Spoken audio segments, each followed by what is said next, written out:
(2월 19일) 수요일 글로벌 비트 시간으로 이어가겠습니다. 뉴욕 증시는 이번 주 첫 거래일 방금 거래를 마쳤습니다. 지수 자체의 표정은 좀 한산했던 가운데 종목별로 이슈에 따라서 움직임들이 나타났고요.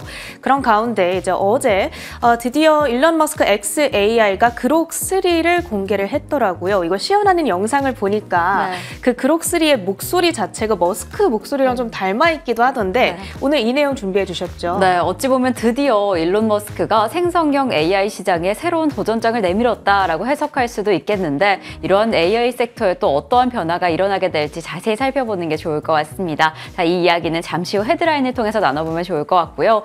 우선 간밤에 어찌 보면 이번 주 다소 짧은 거래일, 4거래일간 이어가기 때문에 그 첫 시작 방향성을 어떻게 잡아갈까 미국 시장을 좀 집중했습니다. 또 등락을 계속해서 거듭하다가 장 마감 직전에 상승하는 기세가 확인이 되었는데 결국 어떻게 마감이 되었을지 체린 앵커와 함께 살펴보도록 하겠습니다. 네, 3대 지수 종가 상황 바로 확인해 보시죠. 시장에는 상승에 뚜렷한 재료가 부재했던 가운데 사실 3대 지수는 장중 내내 거의 약보합권에서 움직이는 모습이었습니다. 그런데 보시다시피 장 막판에 상승 전환에 성공을 하고 있죠. 다우지수의 경우에는 0.02% 상승, 장중 한때에는 사상 최고치로부터 단 0.1%의 격차를 가져가는데 안타깝게도 이 최고가 경신에는 실패를 하고 있고요. S&P 500 지수는 0.25% 올라섰습니다. 6,129포인트 선, 나스닥 지수 0.07% 상승으로 오늘 거래를 마쳤습니다. 이 장중 내내 시장에 좀 부담이 됐던 부분이 빅테크주들의 약세였습니다. M7 종목들이 대다수 내림세를 그렸는데 여기에 영향을 미쳤던 소식이 미국 경쟁당국이 바이든 행정부의 엄격한 M&A 가이드라인을 그대로 유지하겠다라는 성명을 내놓은 겁니다. 그러니까 독과점을 막고 경쟁을 촉진하는 이전에 그 엄격한 가이드라인을 그대로 가져가겠다라는 건데요. 트럼프 행정부가 출범한 이후에는 이런 규제들이 완화되고 M&A가 적극적으로 이루어지지 않을까 시장은 여기에 대해서 기대를 걸고 있었죠. 이 성명이 나오다 보니까 거기에 실망감이 얹혀지게 됐습니다. 그런가 하면 미국과 러시아가 전쟁 해결을 위한 회담을 가졌습니다. 그런 가운데 일부 월가 전문가들은 우크라이나 정쟁 종식에 대한 기대감 덕분에 S&P 500 지수가 최고가 랠리를 펼칠 가능성에 대해서 언급을 하고 있는데요. 단 아주 확실한 랠리가 펼쳐지기 위해서는 이 지수 자체가 이전의 최고가를 유의미하게 돌파하는가 그 여부를 확인해야 한다 이렇게 이야기를 하기도 했습니다. 오늘 10년물 금리는 7.2bp 올라섰습니다. 간밤 호주의 중앙은행이 어제 금리 인하를 나선 가운데 이제 앞으로의 금리 인하 경로에 대해서는 상당히 신중한 스탠스를 취하고 있죠. 이 부분이 미국 국채에 대한 매도세를 촉발했고요. 국채 금리는 3거래일 만에 상승으로 전환을 했습니다. 10년물 기준으로 4.54% 선을 지나가고 있습니다. 자, 한편 올해 들어서요. 전 세계 타 국가들에 비해서 이 미국 증시의 성적이 좀 뒤처지고 있습니다. 이쯤에서 YTD 수익률들을 좀 모아서 정리해 보려고 하는데요. 먼저 선진국과 신흥국들이 모두 포함된 전 세계 지수입니다. ACWI가 5.1%의 상승. 거기에서 미국을 쏙 뺀 것이 바로 ACWX가 되겠는데요. 미국을 뺐더니 수익률이 7%대로 올라갑니다. 그만큼 미국 증시의 성적이 부진했구나 알 수 있는 대목이고요. 범유럽 국가들을 추종하는 스톡스 600은 8%대의 상승입니다. ECB가 이 기준금리 인하에 나선 점이 시장에는 긍정적으로 작용을 했고요. 홍콩 항생지수가 14%대의 상승으로 상당히 아웃퍼폼 해가는 모습. 그리고 이머징 국가들을 모아놓은 MSCI 지수죠. EEM이 6.5%의 상승, 코스피도 9.5% 약진을 하고요.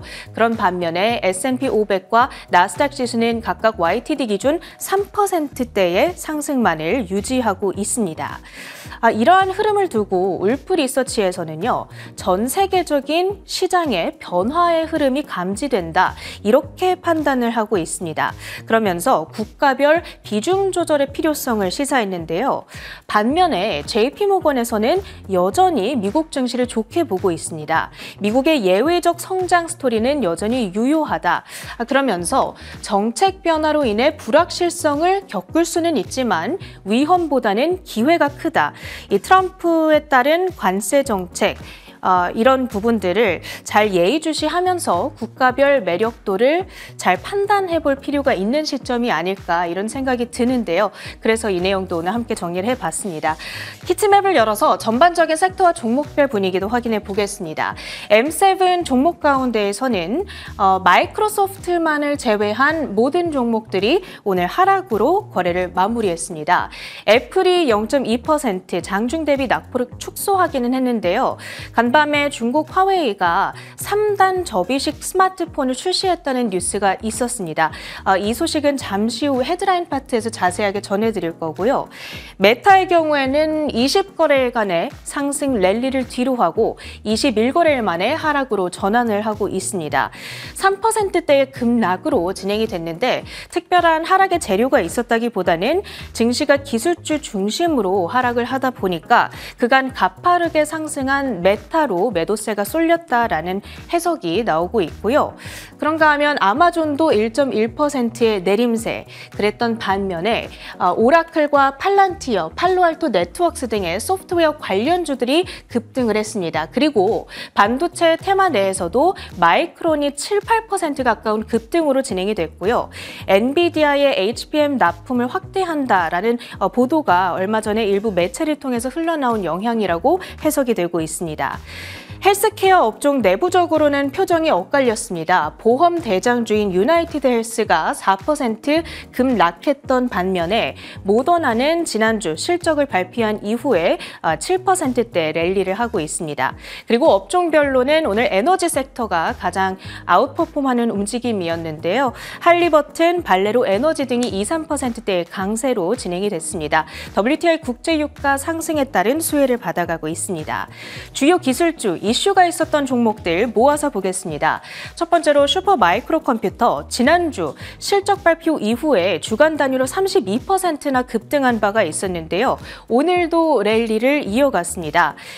연례 보고서를 마감 시한인 25일까지 제출할 수 있을 것이다. CEO가 여기에 대한 자신감을 드러냈죠. 이 부분이 특히 상승의 촉매제로 작용을 하고 있습니다. 종가 기준으로 슈퍼마이크로컴퓨터의 주가 한번 확인해 볼까요? 17% 가까이 뛰어 올랐습니다. 56달러 선을 뚫어내면서 거래를 마쳤습니다. 다음은 테슬라입니다. 테슬라가 인도 시장 내에서 쇼룸을 위한 공간들을 탐색하고 있다. 특히 뉴델리, 뭄바이 등의 주요 도시 내에서 위치를 탐색 중이라는 로이터 통신의 보도가 들려왔습니다. 얼마 전 일론 머스크 CEO가 인도의 모디 총리랑 만남을 가졌었잖아요. 그 이후에 인도 시장에 대한 진출 조금 더 박차를 가하고 있는 듯한 분위기. 마지막으로 인텔입니다. 인텔의 주가 크게 뛰어 올랐는데 지난주부터 흘러나왔던 얘기죠. 브로드컴과 TSMC가 인텔에 대한 지분을 양분해서 인수하는 방안을 검토 중에 있다. 이 소식을 월스트리트저널이 간밤에는 보도를 했습니다. 그러면서 인텔의 주가 16% 가까이 뛰어 오르면서 27.35달러 선에 거래를 마치고 있습니다. 이슈가 있었던 특징주들 모아서 확인해 보겠습니다.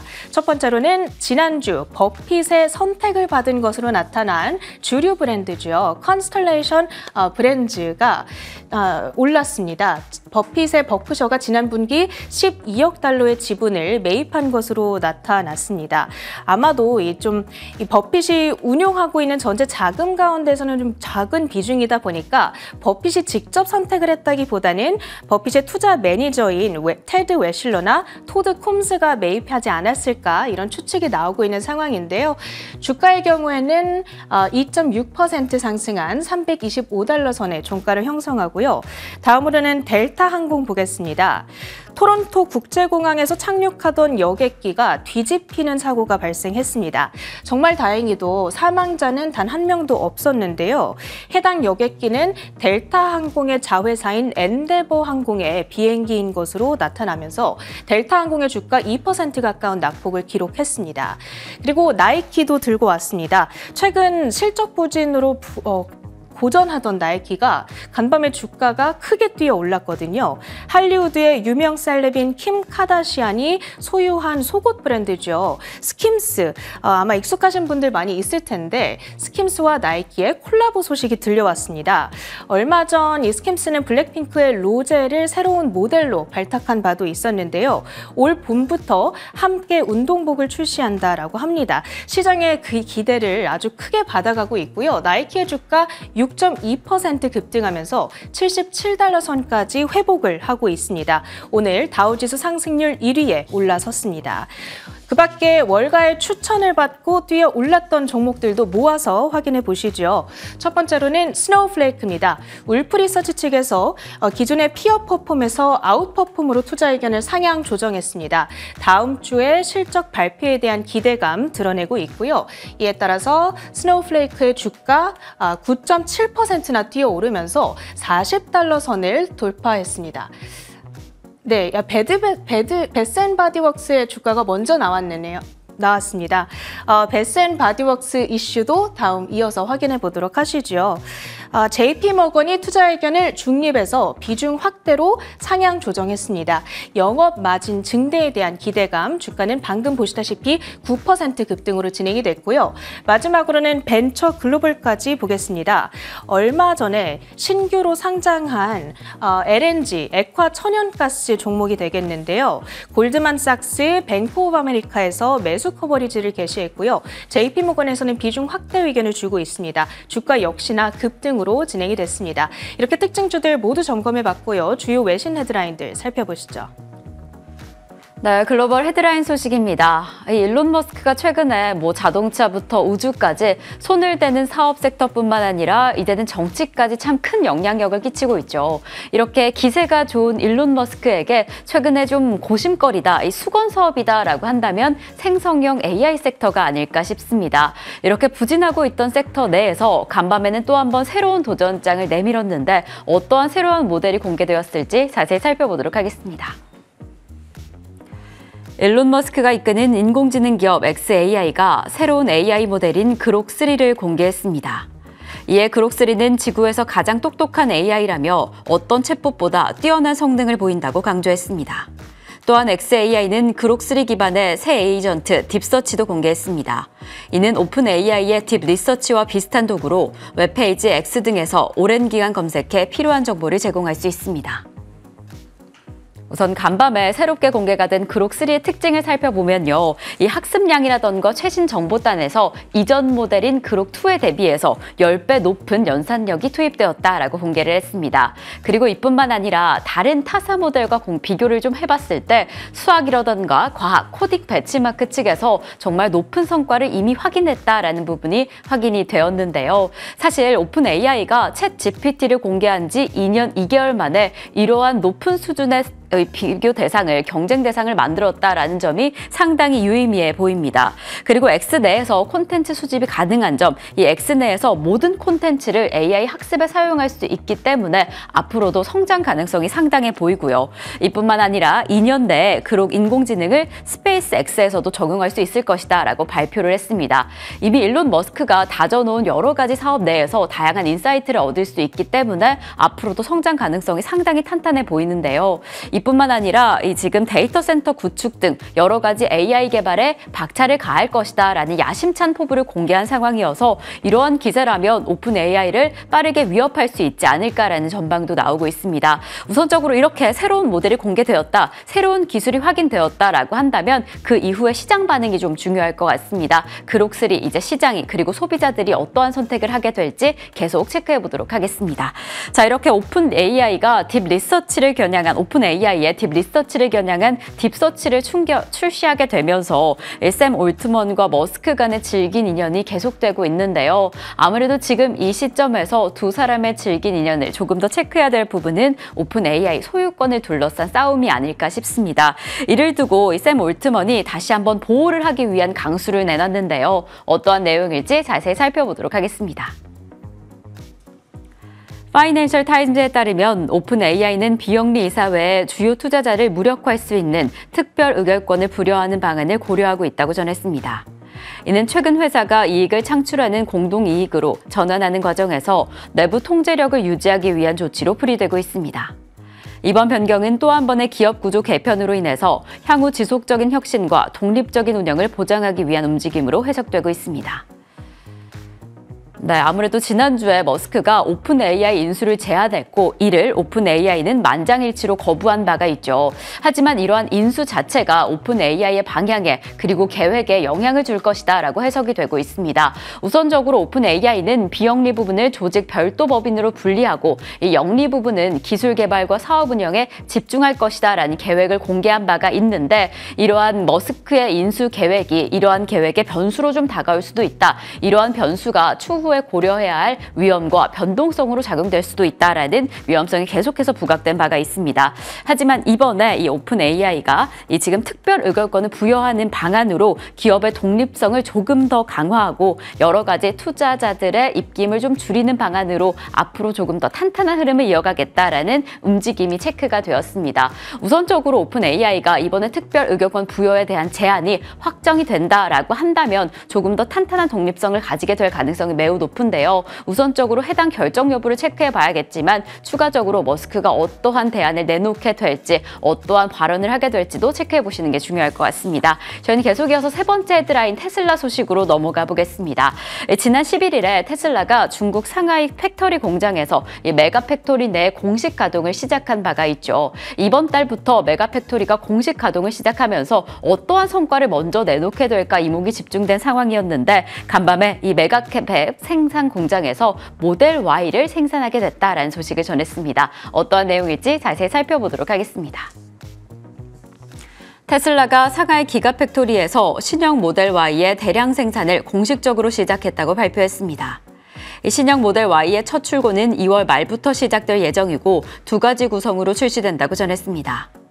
테슬라의 이번 결정은 중국 시장을 전략적으로 중시하고 있음을 보여준다며 상하이 기가팩토리가 테슬라 글로벌 생산 네트워크에서 중요한 거점이 되었음을 강조했습니다.